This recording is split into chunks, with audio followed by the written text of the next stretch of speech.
Buenos días, economista Diego Borja. ¿Me escucha? Muy bien, perfectamente. ¿Cómo está? Muchas gracias por estar con nosotros, por aceptar nuestra invitación. Ya estamos en vivo, ya lo están viendo ahora mismo nuestros amigos. Gracias, Diego, por aceptarnos. Y la pregunta de cajón es, para empezar a hablar de muchas cosas, ¿cómo recibe el nuevo presidente el Ecuador en términos económicos? Bienvenido. Buenos días, muchas gracias, Nelson. Un saludo para toda la audiencia. Un desastre, un desastre. La economía ecuatoriana desde hace 6 años viene siendo sistemáticamente destruida por los gobiernos tanto de Moreno como de Lazo, que han sido además una continuidad, porque recordemos que en el desastre económico que provoca Moreno, le apoya todo el bloque de Lazo en la Asamblea Nacional. Claro. Por ejemplo, cuando pasaron la ley humanitaria, cuando pasaron la ley llamada de defensa de la dolarización, que no defiende la dolarización sino a la banca, etcétera. Entonces, esto es un continuo desastre durante 6 años y en 6 años se destruye un país. Lo hemos visto con claridad. Acordémonos, acordémonos que incluso antes de la pandemia, ¿no? Porque luego hay la excusa de la pandemia, pero antes de la pandemia ya la economía ecuatoriana había crecido negativamente, o sea, había decrecido en el año 2019. Y esto no tenía ni siquiera como excusa nada, ¿no? Luego ya viene peor todavía con la pandemia, el desastre es mayor. Y por El ejemplo, ese es nuevo... un dato, Diego, ese es un dato interesante porque, por ejemplo, se sabe que en América Latina, después de la pandemia, hay una recuperación, pero casualmente Ecuador es el único país que no se recupera de la pandemia, o sea, ya ni siquiera se la puede tomar como excusa.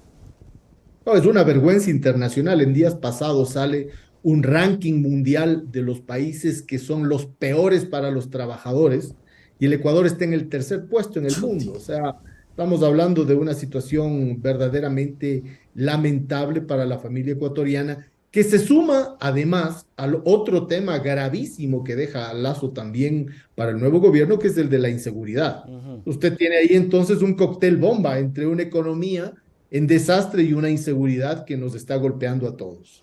Y por ejemplo, tiene correlación directa, Diego, porque nos tratan de vender la idea de que la inseguridad es producto de la lucha que están haciendo contra los grupos organizados. Es decir, estamos incautando droga y aguántense todo lo que venga. Es una relación directa la economía con la inseguridad, no generar empleo y motivar a que sigan existiendo estos grupos, ¿no? Que además impide cualquier tipo de reactivación. Ujú. Miren ustedes cómo le miente al país el gobierno de Guillermo Lazo diciendo que está pasando leyes, Ujú. decretos para disque mejorar la economía. ¿Qué economía va a mejorar con una inseguridad tan alta? Estamos ya hablando de casi de 30 asesinatos por cada 100.000 habitantes. O Terrible. sea, estamos hablando de una situación verdaderamente desastrosa que expulsa inversión, que expulsa actividad económica. Ujú. Tenemos nuevamente una ola de migración Ujú. parecida a la de los años 90, Ujú. casualmente en el gobierno de Maguad, cuando Lazo también fue ministro de Economía. Ujú. Entonces, no hay posibilidad de recuperación en una economía que está sufriendo semejante desbarajuste en el lado de la inseguridad.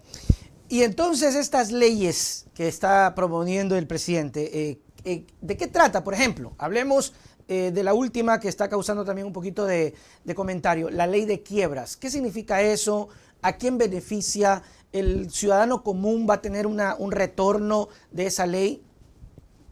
Bueno, en parte ya la ley de quiebras, habían artículos de esta ley en la famosa ley humanitaria de Moreno, Ok. en la cual lo que se hacía es permitirle a la empresa que llegue a ciertos acuerdos con los trabajadores para que el efecto de la pandemia, decían ellos, no sea tan devastador sobre los trabajadores. No sucedió así. Ujú. Quien pagó el costo de la crisis y lo sigue pagando son los trabajadores, tanto los que tienen un empleo adecuado, como peor todavía los que no tienen empleo. Ujú. Recordemos que en el Ecuador 1 de cada 3 trabajadores tiene empleo adecuado y el resto está en una situación de absoluta inseguridad, Ujú. de absoluta informalidad, ¿no? En desventaja total con el capital.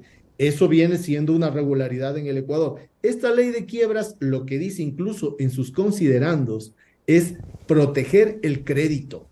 proteger el crédito, o sea, incluso lo dicen, Exacto. están acá viendo Específico. el mecanismo para que las empresas que van a tener problemas, por ejemplo, con el fenómeno del niño, puedan entrar en determinados acuerdos con los acreedores, los bancos, y evitar que no se dejen de pagar los créditos. Claro, Que de refilón, que de relancina, que le van a ayudar tal vez a que no se pierdan los puestos de los trabajadores, probablemente. claro. Probablemente, pero lo están calificando como un proyecto urgente, cuando en realidad hay otros proyectos muchísimo más urgentes que una ley de quiebras que necesita el Ecuador, sin duda necesita el Ecuador eso hay que decirlo, pero que tendría que ser elaborada en un marco de concertación, en un marco social y político que no es precisamente el de un gobierno de transición como el de Lazo.